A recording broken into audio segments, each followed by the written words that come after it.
They want to talk about the notion that house prices double every X amount of years, like 5 or 7 years, I think they say.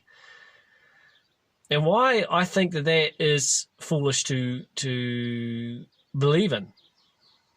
The reason I say that is because, yes, I can go back, to the 70s and look at house prices, and I will see a graph that basically does this. Yes. And any corrections will always look like little blips on the radar, Yes, that's true. But how have I looked at the fundamentals of housing differently to, well, most people? It's that I look at what the central banks are doing. And most people don't actually do that. Or they don't do that with a thorough investigation. So, they'll say, well, interest rates are low, so now's a good time to buy because it's easy to pay the mortgage. Yeah, it's a valid point, sure. But also, if interest rates are kept artificially low for too long, what is the consequence of that action? So what caused the 2008 financial crisis and most financial crisis was the Fed had, interest rates at, I think, 1% for, 2 years, and then raised them very slowly. And as they raised them, they reached a certain point that was too high for the amount of debt taken on by mortgage holders to actually repay. And so then the whole mortgage market collapsed.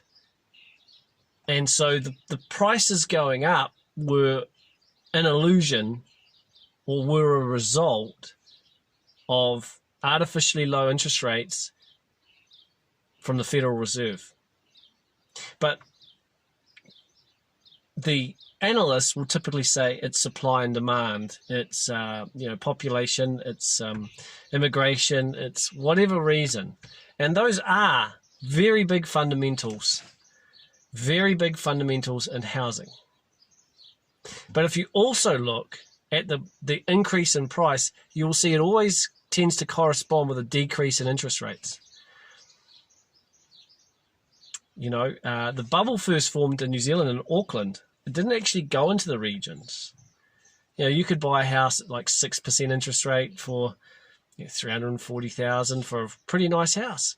And you could buy, bottom end of the market for $100,000 to $150,000 up to $200,000 was sort of bottom end.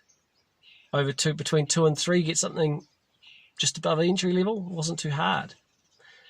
But as interest rates went, 5%, 4%, 2%, we saw those explosive moves in price. And to explain just how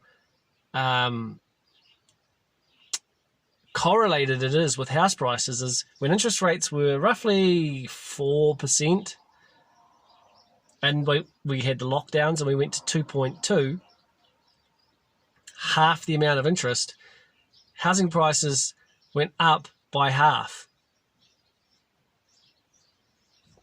So what does that tell you? By dropping the rate of interest by 2%, we had a 50% rise in house prices. And now, as we raise interest rates, we're seeing the air coming out of the bubble.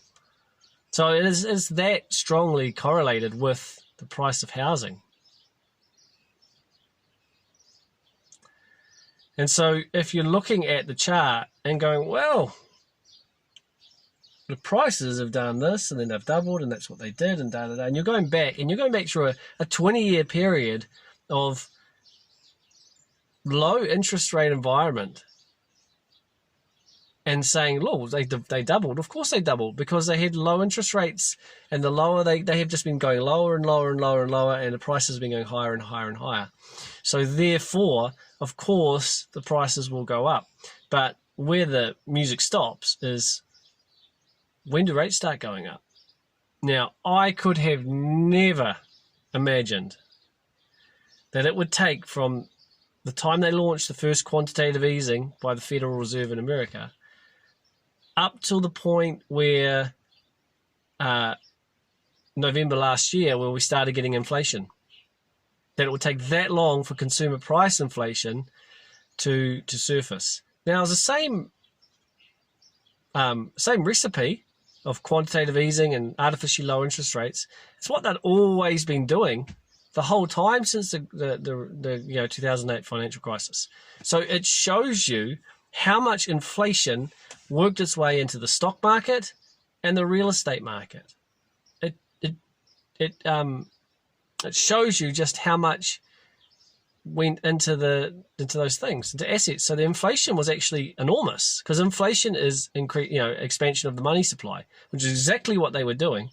As well as expanding it, they were keeping interest rates too loose, and so all that inflation that we're seeing in consumer prices, that was going in the stock market. So when you have 7% year-on-year inflation, and you're getting 10 or 12%, 15%, 18% returns in the stock market or the real estate market, it's the inflation working the exact same way as what it did to your consumer prices. It's exactly the same.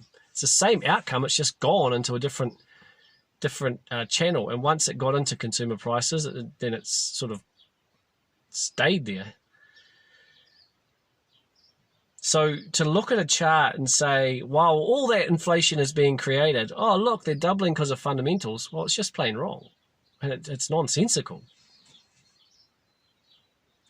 So, I guess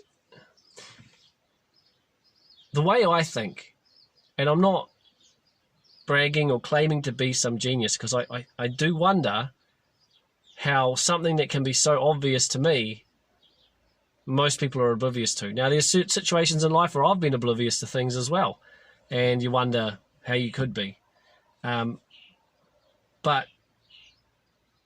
I don't know if you ever did when you were at school, and they'd put you in two teams, and they'd give you a task to complete where you had to work out how you were going to try and get, from A to B, but, you can do this, but you can't do that. And I think 100% of the time, say, oh, I know how to do it. And I would say exactly the right thing, how to do it. And some other guy would say, oh, it's a crazy idea. This is how you do it. Sounds like central bankers. Oh, you just print money. And they would explain an idea, and you could say, but if you do that, you're going to use, just making something up here, hypothetically, you're going to use all the rope on the first part of the challenge, and then you're going to get halfway through and run out of rope. And everyone would laugh and say that my idea was stupid and that this guy knew what he was doing, and stop arguing and just go along with the sheeple. And sure enough, exactly how I said it would happen, that's how it happened. And that's not because I'm smart. It's because it's obvious. But it just seems that not everyone can see things for what they really are, when I guess they don't want to look, or just are so sure that they've got something right. So you have to be able to admit when you're wrong, right? You have to be able to admit when you're wrong and do something wrong. You have to be able to say, oh, yep, my bad. Not everyone can do that, but you should be able to do that. And they got this wrong. This was the same thing. Looking at this, at the start, when I first learned of quantitative easing, I thought, wow, this is only going to end in a complete collapse, because they print all this money, they keep interest rates at zero, everyone takes on this debt, stocks go up, real estate goes up, then suddenly, interest rates go up and everybody's on the hook. And, the stocks crash and the real estate crashes, and all they're left with is the debt. And I try and explain this, and people just thought I was crazy. And I'm glad they didn't listen, in a way, because I didn't think it would take this long to play out. That's the one thing that I got wrong. So, if you said to someone like, don't buy a house, it's going to crash, and then it goes up 100,000, they'll be like, thank you, you cost me 100 grand because I'm never going to listen to you again. So it is a tough thing to make these forecasts when you're early. But always knew, like, I can't be wrong, because how can I be wrong? Because if I was wrong about quantitative easing not being able to work, then in 2018, when Jerome Powell from the Federal Reserve took over as chairman and said, I'm going to raise interest rates, come hell or high water, I'm raising rates, and you're just going to have to live with it. And he did that. And the stock markets started tanking fast. And they didn't go down that far, you know, they did. They crashed a bit, but it's not like they were wiped in half or something. They started to go down. And suddenly he said, whoa, yeah, no, we're not even thinking about raising interest rates. And we're not even talking about interest rates. And he went back to low interest rates, back to the money printing.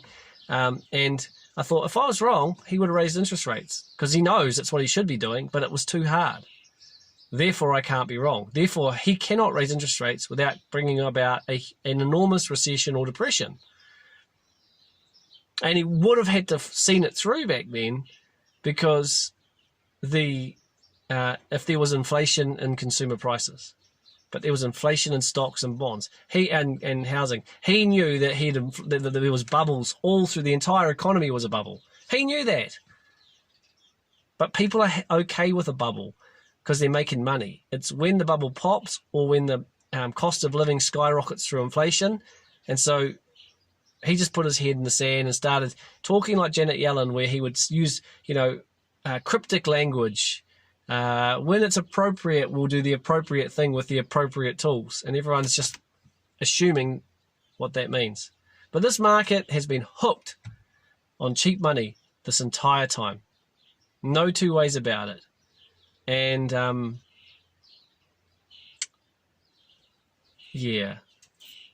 this can only end in one way. See, a lot of people are now panicking that the Federal Reserve is going to tip the economy into recession. The recession's inevitable.